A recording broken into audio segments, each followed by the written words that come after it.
Hi, dear officers. Welcome to Meritage Academy. அரசு தேர்வுல தேர்ச்சி பெறணும்னு நீங்க நினைச்சதுல அதுல எடுத்து வச்ச முதல் படிக்கட்டு இது. அரசு வேலை உங்களுக்கு நிறைய பேருக்கு கனவா இருக்கும். நிறைய பேர் ஆசைப்படுற ஒரு விஷயம். ஏன்? ஏன்னா அரசு வேலை நமக்கு நிரந்தரமான ஒரு சம்பளம் கொடுக்குது. ஒரு வேலை பாதுகாப்பு தருது. சமுதாயத்துல ஒரு நல்ல புகழ், பெயர், மதிப்பு, மரியாதை இதெல்லாம் தாண்டி சமூகத்துக்கு நம்ம சேவை செய்ய அது உதவுது. அந்த மாதிரி ஒரு வேலையில நம்ம சேரணும்னா அதுக்கு தேர்வு எழுதி தேர்ச்சி பெறணும். அந்த தேர்வு ரொம்ப கடுமையா இருக்கும் அப்படின்னு சொல்லிட்டு நிறைய பேர் அதுக்கு ட்ரை பண்றது இல்ல. பயப்படாதீங்க. முதல்ல நீங்க உங்க பயத்தை போக்கணும். நம்மளால கண்டிப்பா முடியும். நம்ம கண்டிப்பா பாஸ் பண்ணுவோம். நம்ம கண்டிப்பா அரசு வேலையில இருப்போம். நீங்க கனவு நல்லா காணுங்க. உங்கள எப்பயுமே officer, sub registrar, tahsildar, collector அந்த மாதிரி ஒரு பொசிஷன்ல இமேஜின் பண்ணி பாருங்க. உங்க பயம் எல்லாமே போயிடும். எப்பலாம் ஸ்ட்ரெஸ்ஸா இருக்கீங்களோ, நான் கண்டிப்பா ஒரு பெரிய ஆஃபீசர் ஆவேன். அதுக்கு நான் பயப்படாம படிப்பேன் அப்படின்னு சொல்லிட்டு நம்புங்க. அடுத்தது கம்பேரிசன். யாரடையும் நீங்க கம்பேர் பண்ணாதீங்க. நம்ம ஆன்லைன் அகாடமி 2 ஹவர்ஸ் கிளாஸ் தான் குடுக்குறோம். நெறைய பேரு வேலைக்கு போறவங்க, காலேஜ் படிக்கிறவங்க இருக்கீங்க. அவங்க எல்லாருக்குமே இந்த கிளாஸ் ரொம்ப யூஸ்ஃபுல்லா இருக்கும்ன்றதுக்காக தான் இந்த மாதிரி ஒரு ஷெட்யூல் போட்டிருக்கோம். ஸோ ஃபுல் டைம் படிக்கிறவங்களோட கம்பேர் பண்ணாதீங்க. ஆல்ரெடி வேலையில இருந்து ஹையர் பொசிஷனுக்கு இருக்கிறவங்களுடைய கம்பேர் பண்ணாதீங்க. நம்ம ஃபர்ஸ்ட் டைம் பண்றோமே, நம்மளால கிளியர் பண்ண முடியுமா? இந்த பயத்த போக்கிட்டு கம்பேரிசன விட்டுருங்க. கண்டிப்பா உங்களால முடியும். அப்படி நம்புங்க. உங்களோடயே நீங்க கம்பேர் பண்ணிக்கோங்க. நேத்த விட இன்னைக்கு நான் என்ன கத்துக்கிட்டேன்? அப்படின்றது நீங்க ஞாபகம் வச்சுக்கோங்க. உங்களுடைய செல்ஃப் கம்பேரிசன் ரொம்பவே முக்கியம். சரிங்களா? அடுத்து ரொம்ப கவனம். நம்ம எடுக்கக்கூடிய இந்த 2 மணி நேரம் கிளாஸ நீங்க கவனமா கேட்கணும், புரிஞ்சுக்கணும், தெரிஞ்சுக்கணும் எல்லா டாபிக்ஸும். உங்களுக்கு எதையாச்சும் டவுட் இருந்துச்சுன்னா, ரொம்ப சில்லி டவுட்டா கூட இருக்கலாம். தயக்கப்படாம கேளுங்க. அதுக்கு தான் நாங்க இருக்கோம் உங்கள ஹெல்ப் பண்றதுக்கு. ஒவ்வொரு கிளாஸ்க்கு அப்புறமும் கடைசி ஒரு 10 நிமிஷம் கமெண்ட் செக்ஷன் நம்ம ஓப்பன் வைப்போம். அதுல நீங்க உங்களுடைய கொஸ்டின்ஸ, டவுட்ஸ டீச்சர்ஸ் கிட்ட நீங்க கேட்டு தெரிஞ்சுக்கலாம். சப்போஸ் ரெக்கார்டட் கிளாஸஸ் எடுத்துக்கிறீங்க அப்படின்னா, உங்களுடைய டவுட்ஸ நோட் டவுன் பண்ணி, நீங்க அந்த சப்ஜெக்ட் வரும்போது அந்த ஸ்டாஃப் கிட்ட கேட்கலாம். அப்படி இல்லன்னா, நீங்க எங்களுக்கு மெயில் பண்ணலாம், கால் பண்ணலாம். ஓகேங்களா? கன்சிஸ்டன்சி. டெய்லி 2 மணி நேரம் கண்டிப்பா நீங்க மினிமம் படிச்சே ஆகணும். செப்டம்பர்ல ஆரம்பிக்கக்கூடிய பிரிலிம்ஸ்ல நம்ம ஏன் இப்பவே பிராக்டிஸ் பண்றோம்? இப்பயே ஏன் படிக்கிறோம்? ஏன்னா, நம்ம படிக்க போறது ஜஸ்ட் 2 ஹார்ஸ். அந்த 2 ஹவர்ஸ் எஃபிஷியன்ட்டா நம்ம யுட்டிலைஸ் பண்ணிக்கணும். அதுக்காக தான். 8 8 மந்த்ஸும் 2 ஹார்ஸ் நீங்க கண்டிப்பா படிச்சா, பிரிலிம்ஸ் கிளியர் பண்ணலாம், மெயின்ஸ் கிளியர் பண்ணலாம். அரசு வேலை உங்களுக்கு அடுத்த வருஷம் கண்டிப்பா கிடைக்கும். நம்புங்க. இந்த குடியரசு தினம் அன்னைக்கு நம்மளுடைய ஃபர்ஸ்ட் கிளாஸ் நம்ம ஆரம்பிக்க போறோம். என்னவா இருக்கும்னு நினைக்கிறீங்க? இந்திய அரசியலமைப்பு தான். Indian constitution. நேதாஜி சார் எடுக்க போறாங்க. Class will begin shortly. ஒரு நிமிஷம் வெயிட் பண்ணுங்க. All the best for all your future endeavours. Thank you. என்னுடைய நேம் வந்து நேதாஜி. நான் தான் உங்களுக்கு வந்து இந்திய அரசியலமைப்பு வந்து எடுக்க போறேன். இந்திய அரசியலமைப்புல எத்தனை கொஸ்டின் வரும்னு சொல்லிட்டு பாத்தீங்கன்னா, எந்த எக்ஸாம்ஸா இருந்தாலுமே சரி, டிஎன்பிஎஸ்சி, எஸ்எஸ்சி, பேங்கிங், ஆர்ஆர்பி எந்த எக்ஸாம்ஸா இருந்தாலும் உங்களுக்கு கம்பல்சரி 8 கொஸ்டின்ல இருந்து 10 கொஸ்டின் வரைக்கும் வரதுக்கான சான்சஸ் வந்து அதிகம். ஸோ அதனாலதான் நான் உங்களுக்கு வந்து இதுல எவ்வளவு மார்க் வரும், இதுக்கு நீங்க எவ்வளவு டைம் ஸ்பெண்ட் பண்ணணுன்றதுக்காக நான் இப்ப சொல்றேன். எந்த சப்ஜெக்ட்ல இருந்து மார்க் அதிகமா வருதோ, நம்ம அந்த சப்ஜெக்ட்டுக்கு வந்து கொஞ்சம் டைம் வந்து அதிகமா குடுக்கணும். ஓகேங்களா? நம்மளுடைய ஸ்ட்ராட்டஜி இருக்கு. நம்மளுடைய ஸ்டடி பிளான் இருக்கு. ஸோ எந்தெந்த சப்ஜெக்ட்டுக்குலாம் மார்க்ஸ் வந்து அதிகமா வருமோ, அந்த சப்ஜெக்ட்டுக்கு வந்து நம்ம டைம் வந்து கொஞ்சம் அதிகமா வந்து இன்கிரீஸ் பண்ணி நம்ம ஸ்டடி பண்ண ஆரம்பிக்கணும். ஓகே. ஃபர்ஸ்ட் ஆஃப் ஆல் வந்து நம்ம இந்திய அரசியலமைப்பு இப்ப பத்தி பார்க்க ஸ்டார்ட் பண்ணிடலாம். முதல்ல வந்து உங்களுக்கு ஒரு ஸ்டோரி மாரி தான் நான் சொல்லப் போறேன். ஏன்னா, நான் இப்ப சொல்ற ஸ்டோரி உங்களுக்கு வந்து அப்படியே கொஞ்சம் கொஞ்சமா நம்ம இந்திய அரசியலமைப்போடயே என்ட்ரி ஆயிடலாம். ஓகேங்களா? நான் சொல்ற இந்த கதையிலயுமே உங்களுக்கு வந்து கொஸ்டின் இருக்கு. ஏன்னா, ஆல்ரெடி கேட்ட கொஸ்டின்ஸ தான் நான் இப்ப உங்களுக்கு வந்து ஒரு ஸ்டோரி மாரி சொல்லப் போறேன். ஓகேங்களா? சோ ஃபர்ஸ்ட் ஆஃப் ஆல் இன்னைக்கு என்ன தினம்? குடியரசு தினம் இல்லையா? ஓகே. இந்த குடியரசு தினம் எத்தனையாவது குடியரசு தினம்?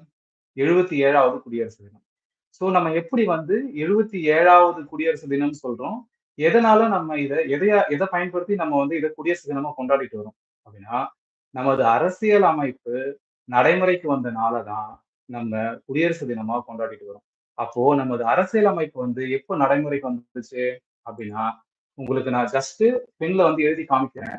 நீங்க வந்து நான் இப்போ ஜஸ்ட் சொல்றது எல்லாமே நீங்க பாயிண்ட் பாயிண்ட்டா நோட் பண்ணிக்கிட்டே வரணும். ஏன்னா இது எல்லாமே எக்ஸாம்ஸ்ல வந்து கேட்டது தான். ஸோ அதனால தான் நான் உங்களுக்கு சொல்றேன். சரிங்களா? இப்போ நமது அரசியலமைப்பு நடைமுறைக்கு வந்தது எப்பன்னு சொல்லிட்டு பார்த்தீங்கன்னா, 1900 இருங்க நான் பென்ன டச் பண்ணிக்கிறேன். நான் பென்ன டச் பண்ணிக்கிறேங்க. 1900 ஓகே ஒரு நிமிஷம் இருங்க.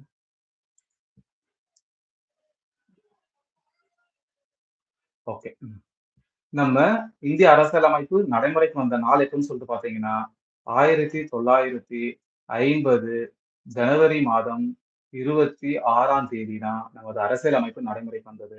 அந்த அரசியலமைப்பு நடைமுறைக்கு வந்த நாள தான் நம்ம குடியரசு தினமா ஒவ்வொரு வருஷமும் கொண்டாடிட்டு வரோம். ஓகேங்களா? ஸோ நம்ம இப்ப அரசியலமைப்பு நடைமுறைக்கு வருது. அப்போ அரசியலமைப்ப உருவாக்குனா தானே அரசியலமைப்ப வந்து நடைமுறைப்படுத்த முடியும். கரெக்ட்டுங்களா? ஓகே. இப்போ அரசியலமைப்ப உருவாக்கணும். உருவாக்குறதுக்கு என்ன பண்றாங்க? ஃபர்ஸ்ட்டு யார் வந்து அரசியலமைப்ப உருவாக்கணும் அப்படின்ற மாதிரிலாம் சில கேள்விகள் இருக்கு. நீங்க வந்து இதெல்லாம் கவனமா லிசன் பண்ணிட்டு வரணும். ஓகேங்களா? இப்போ நமது அரசியலமைப்பு நடைமுறைப்படுத்தணும்னா, அத ஃபர்ஸ்ட்டு வந்து உருவாக்கணும். அப்போ நமது அரசியலமைப்ப உருவாக்கணும்னு சொல்லிட்டு முதல்ல கோரிக்கை வைத்தவர் யார்? இது வந்து ஒரு டைரக்ட் கொஸ்டின். இது வந்து கேட்ட கொஸ்டின். ஓகேங்களா? சோ நம்ம அரசியலமைப்ப முதல்ல உருவாக்கணும்னு சொல்லிட்டு கோரிக்கை வைத்தவர் யாருன்னு கேட்பாங்க. 1934ல எம்.என். ராய் அப்படின்றவரு நமக்கு இந்திய அரசியலமைப்ப உருவாக்குவதற்காக அரசியல் நிர்ணய சபை அமைக்கணும் அப்படின்னு சொல்லிட்டு கோரிக்கை வைக்கிறாரு. ஓகேங்களா? நான் உங்களுக்கு வந்து ஒரு ஸ்கிரீன் வந்து ஷேர் பண்றேன். உங்களுக்கு வந்து அதுல எல்லாமே இருக்கும். ஓகேங்களா? கோரிக்கை வைத்தவர் யாருன்னு கேட்டா, 1934ல எம்.என். ராய் அப்படின்றவர் வந்து கோரிக்கை வச்சாரு. அதனைத் தொடர்ந்து யார் கோரிக்கை வச்சாங்க அப்படின்னு சொல்லிட்டு பார்த்தீங்கன்னா, 1935ல காங்கிரஸ் கட்சி வந்து கோரிக்கை வைக்கல. ஜவஹர்லால் நேரு அவர்கள் வந்து கோரிக்கை வைக்கிறாங்க. நான் இப்போ உங்களுக்கு வந்து ஒரு ஸ்டோரி மாரி தான் சொல்லிட்டு வரேன். நீங்க வந்து இத ஏன் சொல்றேன்னா, நீங்க வந்து கவனமா இத நோட் பண்ணிட்டே வரணும். ஓகேங்களா? இப்போ 1938ல ஜவஹர்லால் நேரு வந்து கோரிக்கை வைக்கிறாரு. எதற்காக? அரசியல் அமைப்பு உருவாக்கணும். எப்படின்னா, இப்ப வந்து நம்ம வந்து ஒரு அமைப்ப உருவாக்கணும். இப்ப வந்து நம்ம வந்து ஒரு அமைப்ப உருவாக்கணும். இந்த அமைப்ப உருவாக்குறதுக்குன்னு ஒரு டீம் மெம்பர்ஸ் தேவை இல்லையா? சோ, இதுதான் அரசியல் அமைப்பு. இந்த அரசியல் அமைப்ப உருவாக்குறதுக்காக அரசியல் நிர்ணய சபை வந்து அமைக்கணும்னு சொல்றாங்க. இதுதான் அரசியல் நிர்ணய சபை.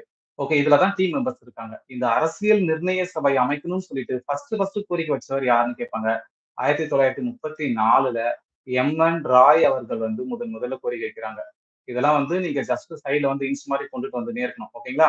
அப்போ அரசியலமைப்பை உருவாக்குவதற்கு அரசியல் நிர்ணய சபைன்னு ஒண்ணு அமைக்கணும். அந்த அரசியல் நிர்ணய சபை அமைக்கிறதுக்காக முதல்ல கோரிக்கை வைத்தவர் யாரு? எம்.என். ராய். அதுக்கப்புறம் கோரிக்கை வச்சவங்க யாருன்னு சொல்லிட்டு பார்த்தோம்னா, 1935ல காங்கிரஸ் கட்சி இருக்காங்க இல்லையா? அவங்க வந்து தான் என்ன பண்ணாங்க? கோரிக்கை வைக்கிறாங்க. எங்களுக்கு வந்து அரசியலமைப்பு உருவாக்குவதற்குன்னு ஒரு டீம் உருவாக்குங்க அப்படின்னு சொல்லிட்டு சொல்றாங்க. ஓகேங்களா? அதுக்கப்புறம் 1938ல ஜவஹர்லால் நேரு அவர்கள் வந்து என்ன பண்றாங்கன்னா, கோரிக்கை வைக்கிறாங்க.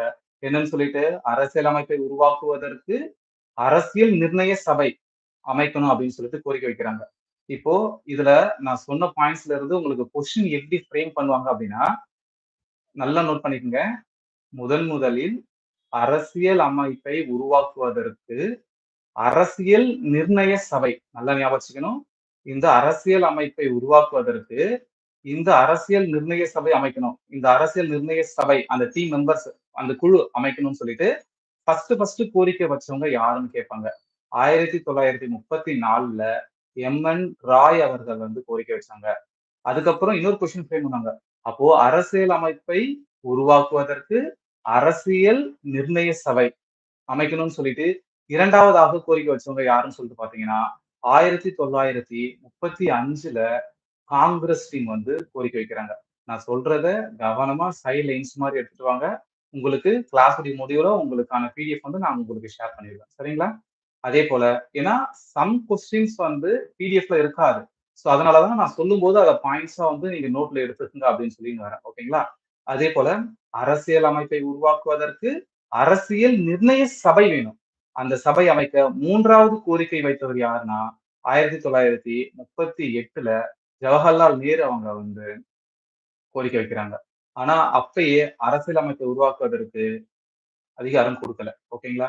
அதுக்கப்புறம் 1946ல கேபினெட் தூதுக்குழு வருது. ஓகேங்களா? இது வந்து ஒரு ஸ்டோரி மாரி தெரிஞ்சுக்கங்க. 1946ல கேபினெட் தூதுக்குழு இல்ல அமைச்சரவை தூதுக்குழு. நல்லா ஞாபகம் வச்சுக்கணும்.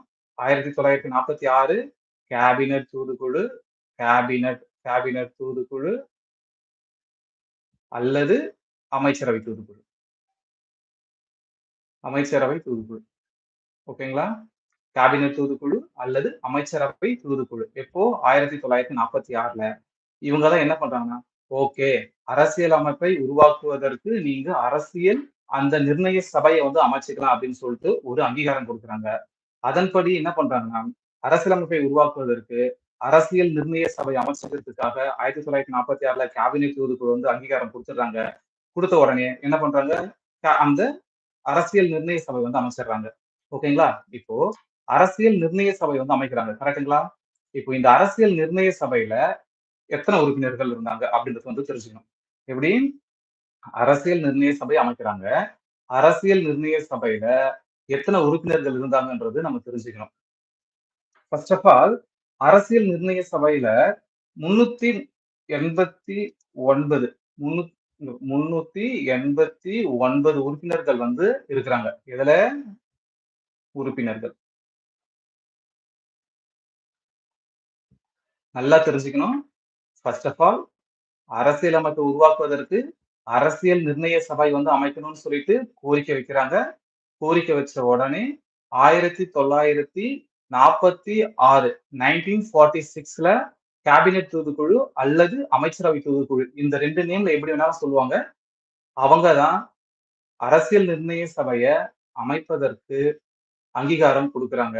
அந்த அரசியல் நிர்ணய சபையில இருந்த மொத்த உறுப்பினர்கள் எத்தன பேர் அப்படின்னா 389 உறுப்பினர்கள் வந்து இருக்காங்க. இந்த 389 பேர் வந்து இந்த 389 பேர வந்து 2 டைப்பா பிரிப்பாங்க. ஒண்ணு 93 பேர் வந்து இந்திய அரசால் நியமிக்கப்பட்டவங்க வந்து 93 பேரு. ஓகேங்களா? ரிமைனிங் இருக்க 296 பேரு தேர்தல் மூலமா எலக்ஷன் எலக்ஷன் வச்சு தேர்ந்தெடுக்கிறாங்க. நல்லா தெரிஞ்சுக்கணும். அரசியல் நிர்ணய சபையில இருந்த மொத்த உறுப்பினர்கள் எத்தன பேர்னா 389 பேரு. இந்த 389 பேர்ல இந்திய அரசால் நியமிக்கப்பட்டவர்கள் எத்தன பேருன்னு கேட்டாங்கன்னா 93 பேரு. தேர்தல் மூலமாக தேர்ந்தெடுக்கப்பட்டவர்கள் எத்தன பேருன்னு கேட்டா 296 பேரு. ஓகேங்களா? இந்த தேர்தல்லயுமே 2 டைப்பா பிரிச்சுக்கணும். எப்படின்னா, ஒண்ணு முதன்மை மாகாண மண்டலங்கள்னு ஒண்ணு இருக்கு. அதாவது மாகாணங்களிலிருந்து தேர்ந்தெடுக்கப்பட்டவர்கள். மாகாணங்களிலிருந்து தேர்ந்தெடுக்கப்பட்டவர்கள் வந்து 4 பேரு. ஓகேங்களா? மாகாணங்களிலிருந்து தேர்ந்தெடுக்கப்பட்டவங்க 4 பேரு. ரிமைனிங் இருக்க 292 பேர் இருக்காங்க இல்லையா? அவங்க வந்து நார்மலா எல்லா மாகாணங்களிலிருந்து தேர்ந்தெடுக்கப்பட்டாங்க. இது வந்து முதன்மை மாகாணங்களிலிருந்து தேர்ந்தெடுக்கப்பட்டவர்கள்.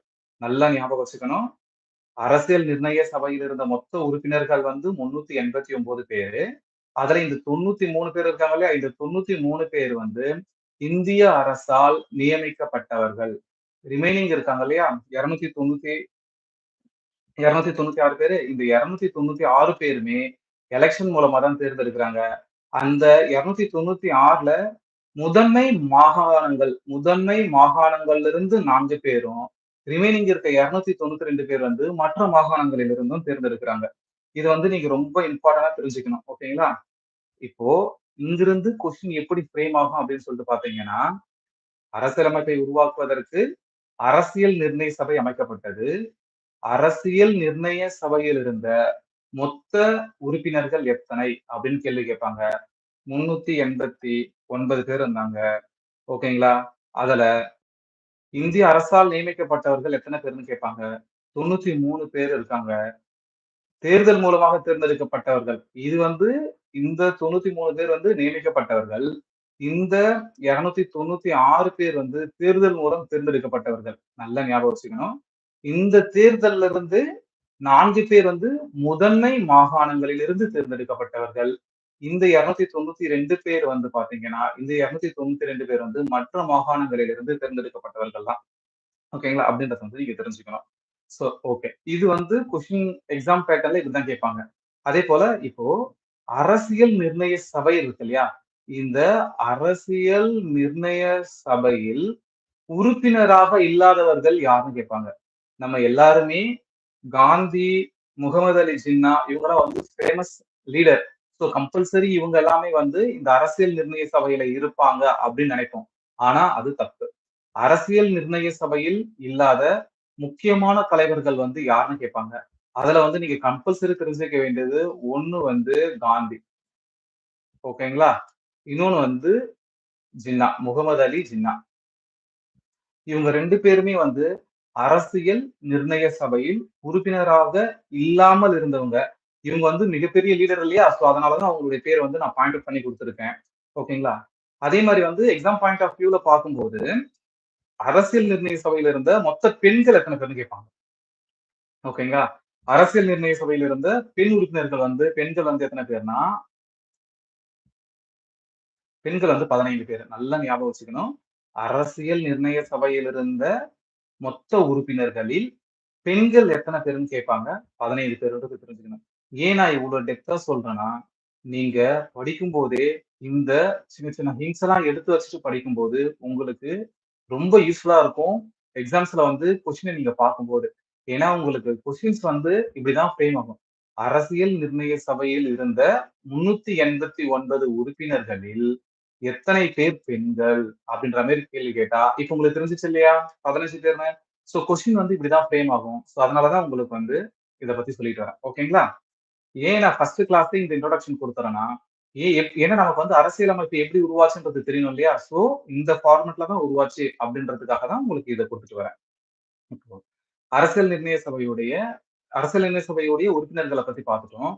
இப்போ அரசியல் நிர்ணய சபையில இருந்த ஒரே ஒரு நிமிஷம் இருங்க. இத கொஞ்சம் லைட்டா மூவ் பண்ணிக்கிறேன்.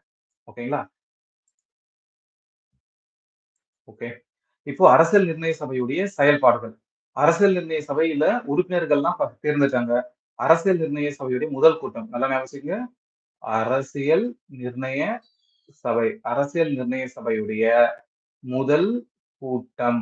அரசியல் நிர்ணய சபையுடைய முதல் கூட்டம் எப்ப நடக்குது அப்படின்னா, டிசம்பர் மாசம் டிசம்பர் மாசம் 9, 1946 அன்னைக்கு நடக்குது. இதுதான் அரசியல் நிர்ணய சபையுடைய முதல் கூட்டம் நடைபெற்ற நாள். டிசம்பர் மாசம் 9, 1946ல வந்து நடக்குது. ஓகேவா? அப்போ அரசியல் நிர்ணய சபையில இருந்த மொத்த உறுப்பினர்கள் எவ்வளவுன்னு கேட்டா உங்களுக்கு தெரியும். இப்போ அரசியல் நிர்ணய சபையுடைய முதல் கூட்டத்தில் கலந்து கொண்டவர்கள் எத்தன பேர்ன்னு கேட்பாங்க. அரசியல் நிர்ணய சபையுடைய முதல் கூட்டத்தில் கலந்து கொண்டவர்கள். கலந்து கொண்டவர்கள் எத்தன பேர்ன்னு உங்களுக்கு தெரியணும். எத்தன பேரு? இதெல்லாம் வந்து நீங்க சைட்ல வந்து நோட் பண்ணிக்கினே வரணும். கொண்டவர்கள் எத்தன பேரு? 200 211 பேரு. நல்லா ஞாபகம் வச்சுக்கணும். அரசியல் நிர்ணய சபையுடைய முதல் கூட்டம் எப்பொழுது நடைபெற்றது அப்படின்னா, 1946 டிசம்பர் மாசம் 9. அரசியல் நிர்ணய சபையுடைய முதல் கூட்டத்தில் கலந்து கொண்டவர்கள் எத்தன பேர் அப்படின்னா, 211 பேரு. இத வந்து ரொம்ப இம்பார்ட்டன்ட்டா தெரிஞ்சுக்கணும். ஓகேங்களா? இப்போ அரசியல் நிர்ணய சபை இருக்கு. இப்போ அரசியல் நிர்ணய சபை இருக்கு இல்லையா? அரசியல் நிர்ணய சபை இருக்கு. கரெக்ட்டா? இப்போ ஒரு சபை இருக்கு. இந்த சபைக்குன்னு வந்து ஒரு தலைவர் தேவை. கரெக்ட்டா? ஒரு சபை இருக்குன்னா, அந்த சபைக்குன்னு ஒரு தலைவர் தேவை. அப்போ ஃபர்ஸ்ட் நடக்குது இல்லையா? அரசியல் நிர்ணய சபையுடைய முதல் கூட்டம் நடக்குது. அந்த முதல் கூட்டத்துல தலைவர் வந்து இல்லாம இருக்கு. சோ அப்ப என்ன பண்றாங்கன்னா, ஒரு தலைவர தேர்ந்தெடுக்கலாம் அப்படின்னு சொல்லிட்டு தேர்ந்தெடுக்கிறாங்க. அந்த தலைவர் தான் யாருன்னா, தற்காலிக தலைவர். அப்போ அரசியல் நிர்ணய சபையின் தற்காலிக தலைவராக தேர்ந்தெடுக்கப்பட்டவர் யார்? இதுதான் வந்து உங்களுக்கு கேள்வியா இருக்கும். ஓகேங்களா? யாரு தேர்ந்தெடுக்கப்பட்டாங்க? சச்சிதானந்தா சின்ஹா. நந்தா, சச்சிதானந்தா சின்ஹா. நான் வந்து உங்களுக்கு மெட்டீரியல் வந்து ஷேர் பண்ணும்போது இது எல்லாமே இருக்கும். இருந்தாலும் ஒரு சில பாயிண்ட்ஸ் வந்து நான் அடிஷனலா சொல்லும்போது நீங்க நோட் பண்ணிக்கணும். ஓகேங்களா? அரசியல் நிர்ணய சபையுடைய தற்காலிக தலைவராக தேர்ந்தெடுக்கப்பட்டவர் யாருன்னு கேட்டா, சச்சிதானந்தா சின்ஹா. இந்த பாயிண்ட் எல்லாமே எல்லா எக்ஸாம்ஸ்க்குமே யூஸ் ஆகும். டிஎன்பிஎஸ்சியா இருக்கட்டும், எஸ்எஸ்சியா இருக்கட்டும், பேங்கிங்கா இருக்கட்டும், ரயில்வே எக்ஸாம்ஸா இருக்கட்டும், எந்த எக்ஸாம்ஸா இருந்தாலுமே அவங்களுடைய ஜிஎஸ் பார்ட்டுக்கு கம்பல்சரி யூஸ் ஆகும். அதனால இதெல்லாம் வந்து நீங்க சைட்ல வந்து கீ பாயிண்ட்ஸ் மாதிரி நோட் பண்ணிட்டு வந்துட்டே இருக்கணும். ஓகேங்களா? இப்போ அரசியல் நிர்ணய சபையுடைய தற்காலிக தலைவர்ன்னு கேட்டாலும் இவர்தான். இல்ல இடைக்கால தலைவர் யாருன்னு கேட்டாலும் இவர்தான். இடைக்கால தலைவர். ஓகேங்களா? அரசியல் நிர்ணய சபையுடைய தற்காலிக தலைவர் யாருன்னு கேட்டாலும் சச்சிதானந்த சின்ஹா. இடைக்கால தலைவர் யாருன்னு கேட்டாலும் இவருதான். இதுல வந்து நீங்க ரொம்ப இம்பார்ட்டன்ட்டா தெரிஞ்சுக்கணும். இப்போ அதே மாரி இப்போ இவங்க வந்து தற்காலிக தலைவர் தானே! அப்போ நிரந்தர தலைவர் யாருன்னு தெரிஞ்சுக்கணும்ல. நிரந்தர தலைவர் யாரு? நிரந்தர தலைவர் யாரு? ராஜேந்திர பிரசாத். ரா ராஜேந்திர பிரசாத்.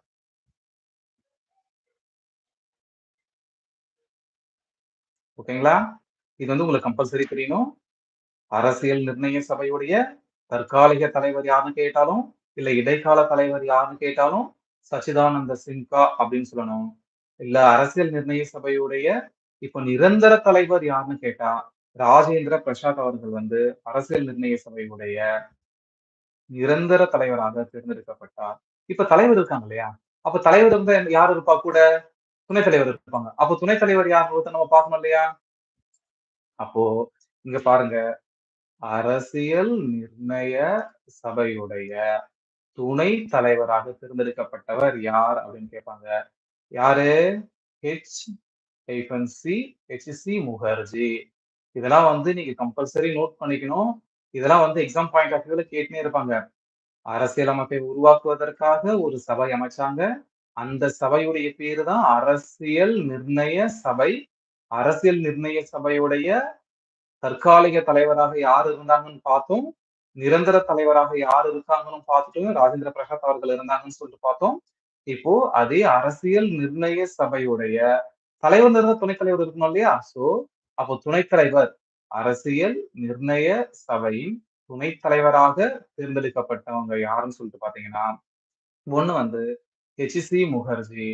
செகண்டா யார் இருந்தாங்கன்னா, வி.டி. எங்க இருக்கு? ஒரு நிமிஷம் இருங்க. வி.டி.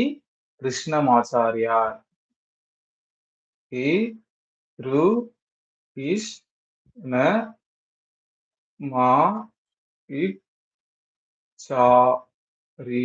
யார். ஓகேங்களா? வி.டி. கிருஷ்ணமாச்சாரியார். நல்லா ஞாபகம் வச்சுக்கணும். அரசியல் நிர்ணய சபையின் துணைத் தலைவராக தேர்ந்தெடுக்கப்பட்டவங்க ஹெச்.சி. முகர்ஜி. இன்னொருத்தவங்க வி.டி. கிருஷ்ணமாச்சாரியார். இவங்க 2 பேரும் ரொம்ப ரொம்ப இம்பார்ட்டன்ட். ஆல்ரெடி இத எக்ஸாம்ஸ்ல கேட்டிருக்காங்க. எல்லா எக்ஸாம்ஸ்லயும் இந்த பாயிண்ட் வந்திருக்கு. பாலிட்டி சைட்ல, இந்தியன் அரசியலமைப்பு சைட்ல. ஓகேங்களா? அப்போ அரசியல் நிர்ணய சபையுடைய துணைத் தலைவராக இருந்தவங்க யாரு? ஹெச்.சி. முகர்ஜி. இன்னொருத்தவங்க யாரு? வி.டி. கிருஷ்ணமாச்சாரியார். இப்போ அரசியல் நிர்ணய சபையுடைய தற்காலிக தலைவர் அல்லது இடைக்கால தலைவர் யாருன்னு பார்த்துட்டோம். அரசியல் நிர்ணய சபையுடைய நிரந்தர தலைவர் யாருன்னு சொல்லி பார்த்துட்டோம். அரசியல் நிர்ணய சபையுடைய துணைத் தலைவர் வந்து யாருன்னு பார்த்துட்டோம். துணைத் தலைவர் யாருன்னு பார்த்தோம் ஹெச்.சி. முகர்ஜி. இன்னொருத்தர் வந்து வி.டி. கிருஷ்ணமாச்சாரியார். ஓகேங்களா? இப்போ இப்போ தலைவர் இருக்காங்க, துணைத் தலைவர் இருக்காங்க. அப்போ செயலாளர்ன்னு ஒருத்தவங்க இருப்பாங்க இல்லையா? செயலாளர், செயலாளர்ன்னு இருப்பாங்க இல்லையா? அப்போ அரசியல் நிர்ணய சபையுடைய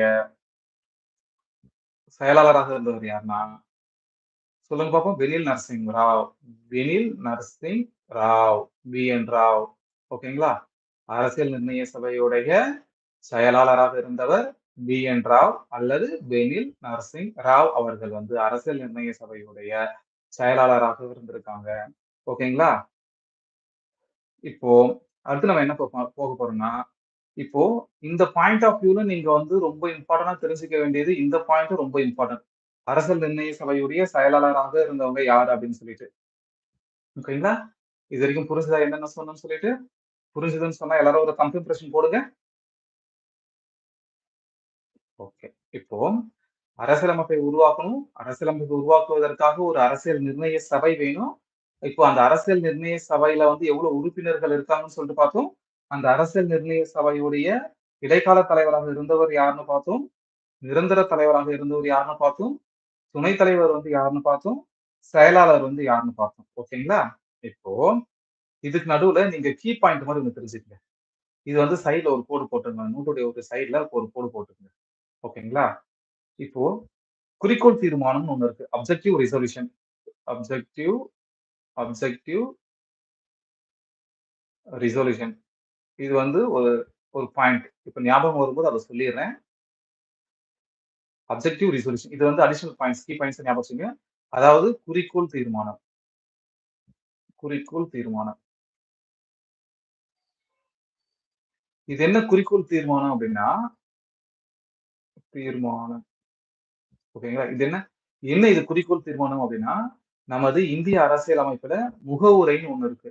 அந்த முகவுரைய தான் குறிக்கோள் தீர்மானமாக அறிமுகம் செய்றாரு. யார் அறிமுகம் செய்றாருன்னா, ஜவஹர்லால் நேரு அவர்கள் வந்து அறிமுகம் செய்றாங்க. எப்போ அறிமுகம் செஞ்சாங்கன்றத நம்ம தெரிஞ்சுக்கணும். டிசம்பர் மாசம் 13, 1946. நல்லா ஞாபகம் வச்சுக்கங்க. அப்போ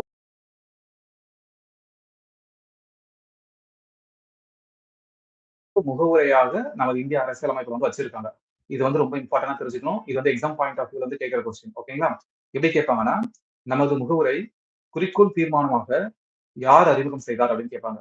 ஜவஹர்லால் நேரு அவர்கள் வந்து அறிமுகம் செஞ்சாங்க. அறிமுகம் செய்யப்பட்ட நாள் வந்து எப்பன்னு கேட்பாங்க. டிசம்பர் 13, 1946ல வந்து குடுத்தாரு. ஓகேங்களா? இது வந்து ரொம்ப இம்பார்ட்டன்ட்டா நீங்க வந்து தெரிஞ்சுக்கணும். ஓகேங்களா? இந்த குறிக்கோள் தீர்மானம் வந்து ஏற்றுக்கொள்ளப்பட்ட நாள் எப்பன்னு கேட்பாங்க. ஏற்றுக்கொள்ளப்பட்ட நாள். ஓகேவா? இந்த குறிக்கோள் தீர்மானம் வந்து ஏற்றுக்கொள்ளப்பட்ட நாள் ஆல்ரெடி இது வந்து கேட்ட கொஸ்டின் ரொம்ப இம்பார்ட்டன்ட்டா தெரிஞ்சுக்கணும். ஏன்னா, இது வந்து நமக்கு பின்னால முகவரியாக வச்சுட்டாங்க. நமது இந்திய அரசியலமைப்புல. ஓகேங்களா? சோ அதனால இது வந்து ரொம்ப இம்பார்ட்டன்ட்டா சைடுல வந்து கீ பாயிண்ட்ஸ் மாரி எடுத்து வச்சுக்கங்க.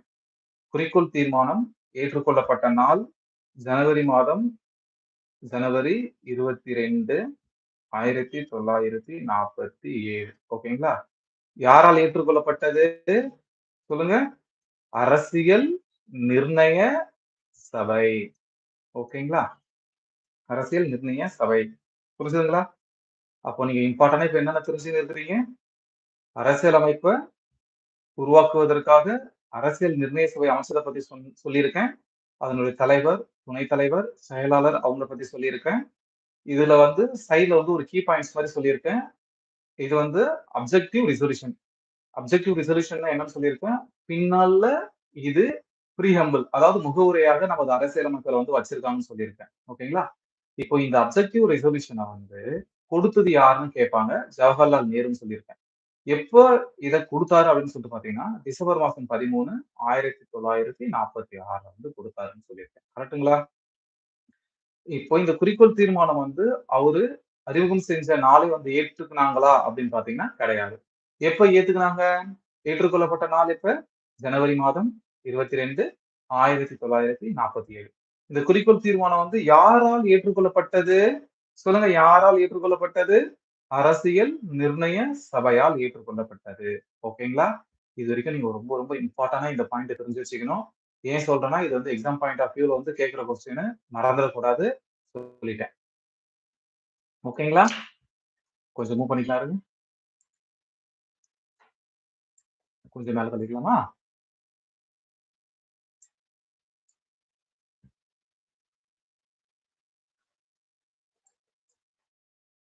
ஓகே. ஓகே. ம். இதாகுதா? ம். ஓகே. இப்போ நம்ம என்ன பார்க்க போறோம் அப்படின்னா, அரசியலமைப்ப உருவாக்குறதுக்காக அரசியல் நிர்ணய சபை அமைச்சாங்க. ஓகே. இப்போ அரசியலமைப்ப உருவாக்கணும்னா, அது வந்து மிகப்பெரிய வேலை இல்லையா? பணி இல்லையா? சோ அதனால இதுக்காக என்ன பண்றாங்கன்னா, பல்வேறு குழுக்களாக பிரிக்கிறாங்க. அந்த குழுக்கள் என்னென்ன? ஃபார் எக்ஸாம்பிள் வந்து அந்த குழுக்கள் என்னென்னன்றத தெரிஞ்சுக்கணும். அந்த குழுக்களுடைய தலைவர் வந்து யாருன்னு தெரிஞ்சுக்கணும். ஓகேங்களா? இப்போ அரசியலமைப்பை உருவாக்குவதற்காக அரசியல் நிர்ணய சபை அமைக்கப்பட்டது. அந்த அரசியல் நிர்ணய சபை வந்து அரசியல் அமைப்பை உருவாக்கும் வேலைகள வந்து செய்ய ஆரம்பிச்சுட்டாங்க. மறந்துறக்கூடாது. செய்ய ஆரம்பிச்சுட்டாங்க. இந்த அரசியலமைப்பை உருவாக்கணும்ன்றது வந்து பெரிய ஒர்க். அதனால பல்வேறு குழுக்களாக அமைக்கிறாங்க. ஏன்னா ஆல்ரெடி கேட்ட கொஸ்டின்ஸ் இதெல்லாம். அரசியலமைப்பை உருவாக்குவதற்காக அமைக்கப்பட்ட குழுக்களும் அதனுடைய தலைவர்களும் யாருன்னு கேட்பாங்க. நீங்க நல்லா ரொம்ப ரொம்ப இம்பார்ட்டன்டா தெரிஞ்சுக்கிறது. கம்பல்சரி இத நோட் பண்ணி வச்சுக்கங்க. அரசியலமைப்பை உருவாக்குவதற்காக அமைக்கப்பட்ட குழுக்கள் எதுன்னு கேட்பாங்க. மறந்துடக்கூடாது. சரிங்களா? 1 யூனியன் கான்ஸ்டிடியூஷன் கமிட்டி. அதாவது மத்திய அரசியலமைப்பு குழு. Union union U N I O N union constitution CONSTITUTION. ஓகேங்களா? கான்ஸ்டிடியூஷன் கமிஷன் குழு. ஓகேங்களா? யாரு யாரு ஜவஹர்லால் நேருடைய தலைமையில தான் நடக்குது. ஓகேங்களா? சொல்லுங்க பாப்போம். யூனியன் கான்ஸ்டிடியூஷன் குழு யாருடைய தலைமையில் அமைக்கப்பட்டது? ஜவஹர்லால் நேருடைய தலைமையில வந்து அமைக்கப்பட்டது. ஓகேங்களா? செகண்ட் ஒன் வந்து மத்திய அதிகார குழு. அதாவது union union power power commission. ஓகேங்களா? இது யாருடைய தலைமையில் அமைக்கிறாங்க? ஜவஹர்லால் நேருடைய தலைமையில வந்து அமைக்கிறாங்க. இப்போ உங்களுக்கு 2 சொல்லியிருக்கேன். மத்திய கான்ஸ்டிடியூஷன் குழு ஜவஹர்லால் நேரு. அதே போல மத்திய அதிகார குழு யாரு? ஜவஹர்லால் நேரு. இது 2த்துக்குமே யார் இருந்தாருன்னா ஜவஹர்லால் நேரு தான் தலைவரா இருக்காரு. அதே போல வந்து மாநில குழுன்னு ஒண்ணு இருக்கு. State commission. ஸ்டேட் கமிஷன் ஒண்ணு அமைச்சாங்க. ஓகேங்களா? ஸ்டேட் கமிஷன் ஒண்ணு அமைச்சாங்க. அதனுடைய தலைவராக இருந்தவர் யாருன்னா ஜவஹர்லால் நேரு அவர்கள் தான் அதனுடைய தலைவராக இருந்தாங்க. நல்லா ஞாபகம் வச்சுக்கணும். இந்த குழுக்கள் வந்து ரொம்ப ரொம்ப இம்பார்ட்டன்ட். அதுலயும் இது வந்து ரொம்ப இம்பார்ட்டன்டா ஆல்ரெடி கேட்ட கொஸ்டின். அதே போல வந்து இதையும் கேட்ட கொஸ்டின். அதனால தான் நான் இது 2த்தையுமே உங்களுக்கு வந்து பாயிண்ட் அவுட் பண்ணி காமிக்கிறேன்.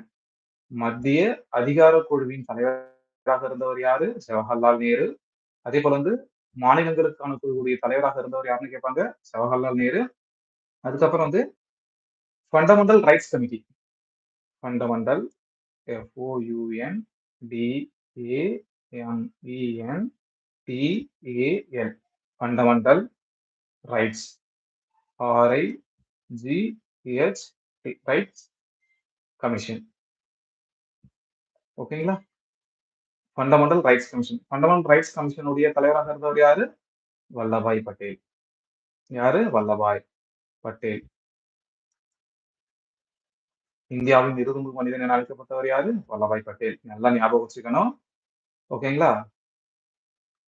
Fundamental rights commission. இதனுடைய தலைவராக இருந்தவர் யாருன்னு கேட்பாங்க? வல்லபாய் பட்டேல் அவர்கள் வந்திருந்தாங்க. மறந்துடக்கூடாது. அதுக்கப்புறம் வந்து rules of procedure committee. Rules of rules of procedure PROCEDURE procedure commission. ஓகேங்களா? இது ரொம்ப இம்பார்ட்டன்டா நீங்க தெரிஞ்சுக்கணும். ஏன்னா ஆல்ரெடி நான் கேட்ட கேள்விகளை தான் உங்களுக்கு இப்ப நான் கொஸ்டினா கொண்டு வந்து கொடுத்துட்டு இருக்கேன். ஓகேங்களா? இதனுடைய தலைவராக இருந்தவர் யாரு? ராஜேந்திர பிரசாத். ஓகேங்களா? RAJENDRA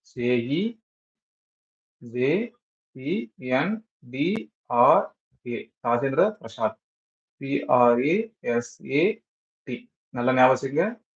ராஜேந்திர பிரசாத். ஓகேங்களா? அதுக்கப்புறம் ஸ்டேரிங் கமிஷன் ஒண்ணு கொண்டு வந்தாங்க. அடுத்து தெரிஞ்சுக்கங்க. Steering committee.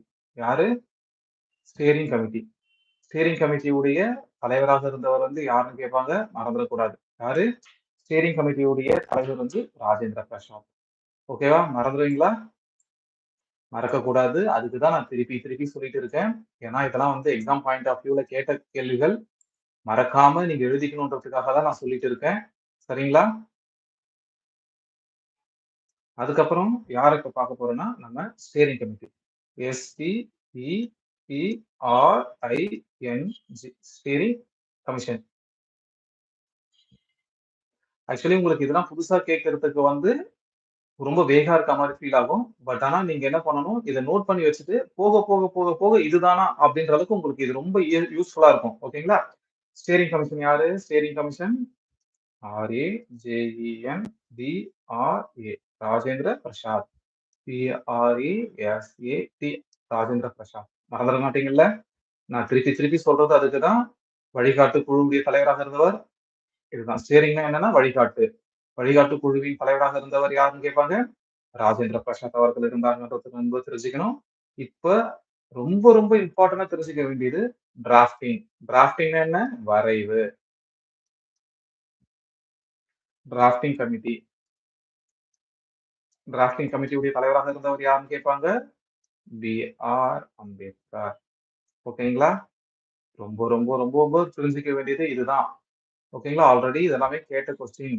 அரசியலமைப்பை உருவாக்குவதற்கு வரைவு குழுவின் தலைவராக இருந்தவர் யாருன்னு கேட்பாங்க. பி.ஆர். அம்பேத்கர்.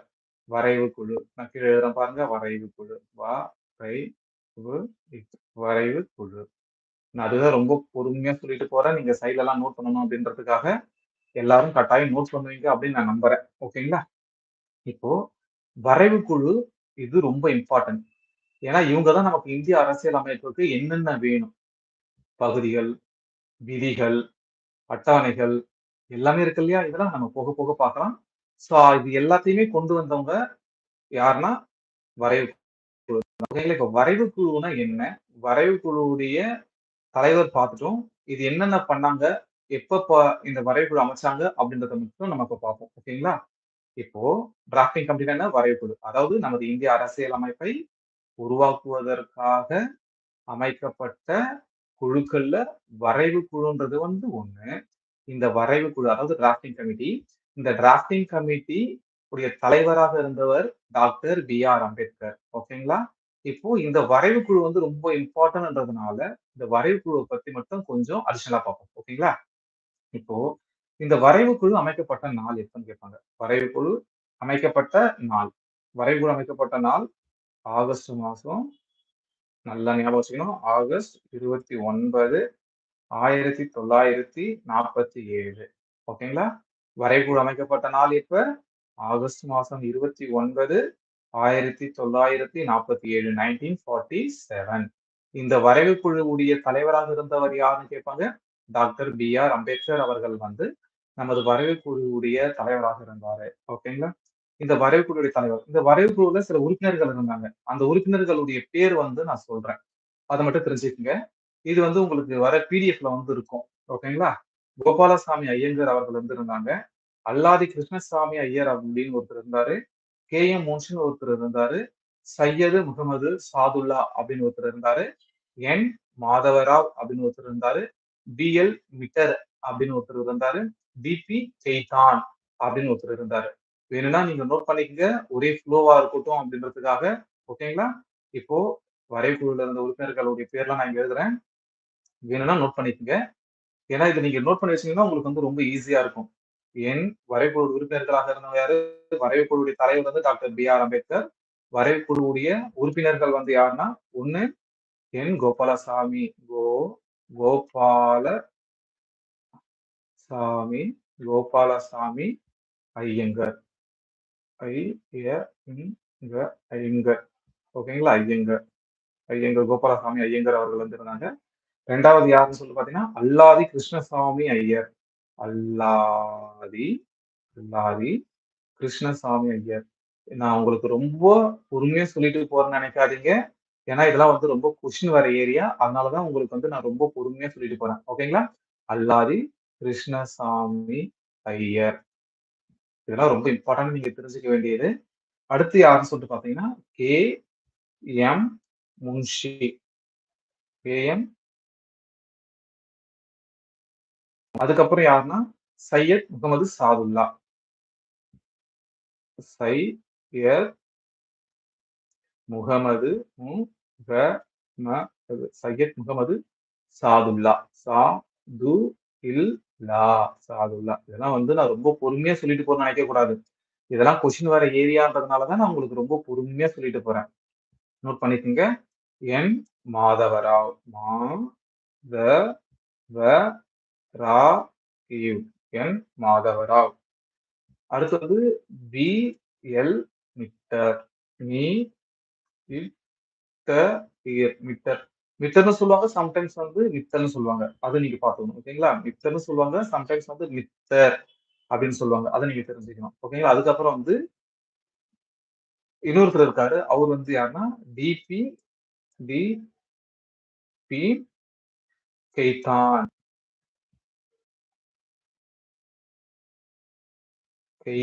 டி.பி. கெய்தான். ரொம்ப இம்பார்ட்டண்டா தெரிஞ்சுக்கணும். வரைவு குழுன்றது வந்து ரொம்ப இம்பார்ட்டன்ட்ன்றதுனால தான் நான் உங்களுக்கு வந்து இதை இவ்வளவு பொறுமையா சொல்லிட்டு போறேன். வரைவு குழுவுடைய தலைவராக இருந்தவர் யாரு? Doctor B R. அம்பேத்கர். வரைவு குழு அமைக்கப்பட்ட நாள் ஆகஸ்ட் மாசம் 29, 1947, 1947. இதனுடைய உறுப்பினர்கள் கோபாலசாமி ஐயங்கார், அல்லாதி கிருஷ்ணசாமி ஐயர், கே.எம். முன்ஷி, சையத் முகமது சாதுல்லா, என். மாதவராவ், பி.எல். மித்தர். சம்டைம்ஸ் வந்து இது வந்து மித்தர்னு கொடுப்பாங்க. மித்தர்னு இருக்கும். சோ நீங்க அதை பாத்துக்கங்க. அதே மாதிரி வந்து டிபி கெய்தான். என்னது? டிபி கெய்தான். ரொம்ப இம்பார்ட்டன்டா தெரிஞ்சுக்கணும். ஓகேங்களா? சோ இப்போ நம்ம வரைவுக்குழு பத்தி பாக்குறோம். வரைவு குழுவுடைய அமைக்கப்பட்ட நாளை பத்தி பார்த்திருக்கோம். ஓகேங்களா? இப்போ அடுத்து நம்ம என்ன பாக்குறோம்னா, வரைவு குழு தனது வரைவை வந்து எப்போ கொடுத்தாங்க? ஓகேங்களா? வரைஞ்சு முடிச்சுட்டு எப்போ கொடுத்தாங்க? முதல் வரைவு. வரைவு குழு தனது வரைவை எப்போ கொடுத்தாங்க? ஓகேங்களா? இப்போ வரைவு குழு அமைச்சாங்க. வரைவு குழு வந்து வரைய ஆரம்பிச்சுட்டாங்க இந்தியன் கான்ஸ்டிடியூஷனை. வரைஞ்ச பிறகு அவங்க வந்து நமக்கு வந்து ஃபர்ஸ்ட் டிராஃப்டிங் வந்து கொடுக்குறாங்க. அதாவது முதல் வரைவு. முதல் முதல்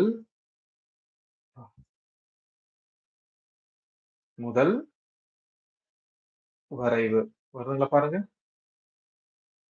முதல் வரைவு. முதல் வரைவு. முதல் வரைவு கொடுத்த நாள் எப்ப? 21 பிப்ரவரி 1948. நல்லா ஞாபகம் வச்சுக்கணும். தனது முதல் வரைவு கொடுத்தது எப்ப? 21 பிப்ரவரி 1948. ஃபைனல் டிராஃப்ட் எப்ப கொடுத்தாங்க? நல்லா ஞாபகம் வச்சுக்கோங்க. Final draft. Final draft. Draft means கடைசி வரைவு. ஃபைனல் டிராஃப்ட் வந்து எப்போ கொடுத்தாங்கன்றதை நீங்க தெரிஞ்சுக்கணும். ஃபைனல் டிராஃப்ட் எப்போ கொடுத்தாங்க? நவம்பர் 4. நல்லா ஞாபகம் வச்சுக்கணும். ஃபைனல் டிராஃப்ட் எப்போ கொடுத்தாங்க? நவம்பர் 4, 1948. ஓகேங்களா? அரசியலமைப்புடைய வரைவு குழு எப்போன்னு சொல்லிட்டு பார்த்தோம். எப்போ அமைச்சாங்கன்னு பார்த்தோம். வரைவு குழுவுடைய தலைவராக இருக்கிறது யாருன்னு பார்த்தோம். உறுப்பினர்கள் பார்த்தோம். வரைவு குழு வந்து தனது முதல் வரைவை எப்போ கொடுத்துச்சு அப்படின்னு பார்த்தோம். முதல் வரைவு எப்போ கொடுத்தாங்க? 21 பிப்ரவரி 1948. ஓகேங்களா? எப்போ? 21 பிப்ரவரி 1948ல கொடுத்தாங்க. First draft. அப்புறம் ஃபைனல் டிராஃப்ட். ஃபைனல் டிராஃப்ட்னா கடைசி வரைவு. கடைசி வரைவை எப்போ கொடுத்தாங்க அப்படின்னா நவம்பர் மாசம் 4, 1948. இது வந்து கடைசி வரைவை வந்து கொடுத்துட்டாங்க. கரெக்ட்டுங்களா? ஓகே. இப்போ அடுத்து நம்ம என்ன பார்க்க போறோம் அப்படின்னா, அரசியல் அமைப்பு வந்து ரெடி பண்ணிட்டாங்க. டிராஃப்டிங் கமிட்டி வந்து வரைவை வந்து ரெடி பண்ணிட்டாங்க. இப்போ இது என்ன பண்றாங்க? இது வந்து வரைஞ்சிருக்கிறது இப்போ அதாவது டிராஃப்டிங் கமிட்டி கொடுத்திருக்க இந்த டிராஃப்ட் சரியானதுதான். அதாவது வரைவு குழு தனது அரசியல் அது சரியா இருக்கா அப்படின்றத பார்த்து அது எப்ப ஏற்றுக்கொள்ளப்பட்டது அப்படின்றத வந்து நம்ம பார்க்க போறோம். ஓகேங்களா? நமது அரசியல் அமைப்பு மேல வந்து 3 ரீடிங் நடக்குது. First reading, second reading, third reading அப்படின்னு சொல்லிட்டு 3 ரீடிங் நடக்குது. ஓகேங்களா? அப்புறம் அந்த ரீடிங் வந்து எப்பப்ப நடந்துச்சுன்றது கேட்பாங்க. அதாவது வரைவு குழு. வரைவு குழு அளித்த அந்த அரசியலமைப்பு மேல அதாவது விவாதங்கள்னு வச்சுக்கோங்க. சரிங்களா? விவாதங்கள் தான் ரீடிங். ஓகே. இப்போ ஃபர்ஸ்ட் ரீடிங் எப்போ நடக்குது அப்படின்னு சொல்லிட்டு கேட்பாங்க. ஃபர்ஸ்ட் ரீடிங் எப்போ நடக்குது அப்படின்னா, நல்லா ஞாபகம் வச்சுக்கணும். ஃபர்ஸ்ட் ரீடிங் வந்து நவம்பர் மாசம் நடக்குது. நவம்பர் 4ஆம் தேதியிலிருந்து நல்லா ஞாபகம் வச்சுங்க. நவம்பர் 4ஆம் தேதியிலிருந்து 9ஆம் தேதி வரைக்கும் நடக்குது. எப்போ? 1948. ஓகேங்களா? 1948. நல்லா ஞாபகம் வச்சுக்கணும். நம்ம அதாவது வரைவு குழு கொடுத்த அந்த அரசியல் அமைப்புடைய இருக்கு இல்லையா? அதன் மேல விவாதங்கள் நடக்குது. விவாதங்கள் மீன்ஸ் ரீடிங்ஸ். விவாதங்கள் நடக்குது. அப்போ ஃபர்ஸ்ட் ரீடிங் எப்ப நடக்குதுன்னு கேட்பாங்க. அப்போ அவங்க கொஸ்டின் எப்படி கேட்பாங்கன்னா, இந்திய அரசியல் அமைப்பு ஏற்றுக்கொள்ளப்படுவதற்கு முன்பாக முதல் வாசிப்பு அல்லது முதல் விவாதம் நடைபெற்ற நாள் நவம்பர் மாசம் 4ஆம் தேதியிலிருந்து நவம்பர் மாசம் 9ஆம் தேதி வரைக்கும் நடக்குது. ஓகேங்களா? சோ எப்போ வருஷம் எதுன்னு சொல்லிட்டு கேட்டா 1948. ஓகேங்களா? செகண்ட் ரீடிங் எப்போ நடக்குதுன்னா நவம்பர் 15. ஓகேங்களா? நல்லா ஞாபகம் வச்சுக்கணும். நவம்பர் 15, 1948 டு அப்பத்துல இருந்து அக்டோபர் மாசம் 17 1949 எல்லாம் ஞாபகம் வச்சுக்கணும். இது வந்து ஃபர்ஸ்ட் ரீடிங், இது வந்து செகண்ட் ரீடிங். செகண்ட் ரீடிங் எப்ப நடக்குது? இரண்டாம் வாசிப்பு அரசியலமைப்பின் மீதான விவாதம், இரண்டாம் விவாதம் அல்லது இரண்டாவது வாசிப்பு எப்ப நடக்குதுன்னா நவம்பர் மாசம் 15 1948 அதுல இருந்து அக்டோபர் மாசம் 17 1949 வரைக்கும் நடக்குது. அடுத்து தேர்ட் ரீடிங் நடக்குது. இந்த இந்த 3 ரீடிங்குடைய டேட்டுமே ரொம்ப ரொம்ப ரொம்ப ரொம்ப இம்பார்ட்டன்ட். ஏன்னா எல்லா எக்ஸாம்ஸுமே ரிப்பீட்டடா கேட்கிற கொஸ்டின்ஸ் இது. அதனாலதான் இதெல்லாம் வந்து நான் உங்களுக்கு நானே கைப்பட எழுதி காமிச்சிட்டு இருக்கேன். ஓகேங்களா? பிடிஎஃப்ல இருக்கும். நம்ம அதை பார்த்து படிச்சுக்கலாம் அப்படின்னு சொல்லிட்டு விட்டுறக்கூடாது. நீங்க எப்பெல்லாம் இதை நான் சொல்ல சொல்ல சொல்ல நீங்க கைப்பட எழுதுறீங்களோ அப்பதான் நீங்க உங்களுடைய மைண்ட்ல வந்து அது ரிஜிஸ்ட்ரேஷன் ஆகும். மத்தவங்கள காட்டிலும் நீங்க வந்து அதிக மார்க் வந்து ஸ்கோர் பண்ணுவீங்க. இது வந்து அனுபவப்பட்டதுனால சொல்றேன். நிச்சயமான உண்மை. நீங்க நான் சொல்றத கவனமா நீங்க நோட் பண்ணிட்டே வரணும். ஓகேங்களா? இப்போ தேர்ட் ரீடிங். தேர்ட் ரீடிங் வந்து எப்ப நடக்குதுன்னா நவம்பர் மாசம் 14ஆம் தேதியிலிருந்து நவம்பர் மாசம் 26ஆம் தேதி வரைக்கும் நடக்குது. வருஷம் 1949. ஓகேங்களா? அப்போ தேர்ட் ரீடிங் எப்ப நடந்து முடிஞ்சது? தேர்ட் ரீடிங் நவம்பர் மாசம் 14 1949 முதல் அதே நவம்பர் மாசம் 26 1949 வரைக்கும் நடக்குது. இது வந்து தேர்ட் ரீடிங். அப்போ கடைசி வாசிப்பு எப்ப நடந்துச்சு? நவம்பர் 14 இருந்து நவம்பர் 26 வரைக்கும் நடைபெற்றது. கரெக்ட்டுங்களா? 1949. இந்த தேர்ட் ரீடிங்ல தான் நமது அரசியல் அமைப்பு ஏற்றுக்கொள்ளப்பட்டது. ஓகேங்களா? நமது அரசியல் அமைப்பு ஏற்றுக்கொள்ளப்பட்ட நாள். இந்த 3 விவாதங்களும் நடந்து முடிஞ்ச பிறகு அந்த இறுதியான நாள் இருக்கு இல்லையா? அந்த இறுதியான நாள்ல தான் ஓகே நமது அரசியல் அமைப்பு வந்து எல்லாத்தையும் கொண்டிருக்கு. குடிமக்களை வந்து பாதிக்காத வகையில இருக்கு. இந்தியாவுடைய ஒற்றுமையை வந்து சீர்குலைக்காத வகையில இருக்கு. பல்வேறு கலாச்சாரங்கள் மற்றும் ஒற்றுமைகளை வந்து பாதுகாக்கும் வகையில் இருக்கு. சோ அதனால நமது அரசியலமைப்பை வந்து ஏற்றுக்கொள்ளலாம் அப்படின்னு சொல்லிட்டு நவம்பர் மாசம் 26 1949 அன்னைக்கு ஏற்றுக்கொள்ளப்பட்டது. இப்ப இங்க முக்கியமான கேள்வி என்னன்னா, இங்க பாத்தீங்கன்னா நமது அரசியலமைப்பு ஏற்றுக்கொள்ளப்பட்ட நாள் எப்ப? சொல்லுங்க பார்ப்போம். 1949 நவம்பர் மாதம் 26. நமது அரசியலமைப்பு ஏற்றுக்கொள்ளப்பட்ட நாள் எப்ப? 1949 நவம்பர் மாதம் 26. நடைமுறை வந்தது எப்ப? 1950 ஜனவரி மாதம் சொல்லுங்க 26. ஓகேங்களா? கரெக்ட்டுங்களா? சொல்லுங்க பார்ப்போம்.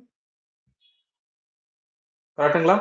1949 நவம்பர் மாதம் 26 அன்று நமது அரசியலமைப்பு ஏற்றுக்கொள்ளப்பட்டது. நடைமுறைக்கு வந்தது எப்ப? 1950 ஜனவரி மாதம் 26. நல்லா ஞாபகம் வச்சுக்கணும். கேம் டு ஃபோர்ஸ் இந்த டேட்டு. இந்த டேட்டை தான் 1950 ஜனவரி மாதம் 26 நடைமுறைப்படுத்தப்பட்ட தினத்தை 26 நல்லா ஞாபகம் வச்சுக்கணும். 26 26 ஓகேங்களா? 1950 ஜனவரி மாதம் 26 இந்த டேட் வந்து நமது இந்திய அரசியல் அமைப்பு நடைமுறைப்படுத்தப்பட்டது. இந்த நடைமுறைப்படுத்தப்பட்ட தினத்தை தான் நம்ம குடியரசு தினமா கொண்டாடிக்கிட்டு வரோம். சோ இன்னைக்கு வந்து குடியரசு தினம் இல்லையா? சோ அதனாலதான் இந்த டீடைல்ஸ் வந்து உங்களுக்கு ஃபுல்லா நான் எக்ஸ்பிளைன் பண்ணிட்டே வந்திருக்கேன். கரெக்ட்டுங்களா? சோ இதெல்லாம் நீங்க கவனமா தெரிஞ்சுக்கணும். இப்ப எக்ஸாம் பாயிண்ட் ஆஃப் வியூல பார்க்கும்போது இது எல்லாமே ரொம்ப இம்பார்ட்டன்ட். அதை விட இம்பார்ட்டன்ட் பாத்தீங்கன்னா இது ஜெனரலா ஆல்ரெடி கேட்ட கொஸ்டின். ஓகேங்களா? சோ அதனால நீங்க கவனமா இதை நோட் பண்ணிக்கணும். இன்னைக்கு வந்து குடியரசு தினம் இல்லையா? சோ இன்னைக்கு குடியரசு தினம் 77வது குடியரசு தினம். ஓகேங்களா? பொதுவா இது ஆல்ரெடி எக்ஸாம்ஸ்ல வந்து கேட்ட கொஸ்டின். குடியரசு தினத்தன்று குடியரசு தினத்தன்று டெல்லியில் உள்ள செங்கோட்டையில் டெல்லி செங்கோட்டையில்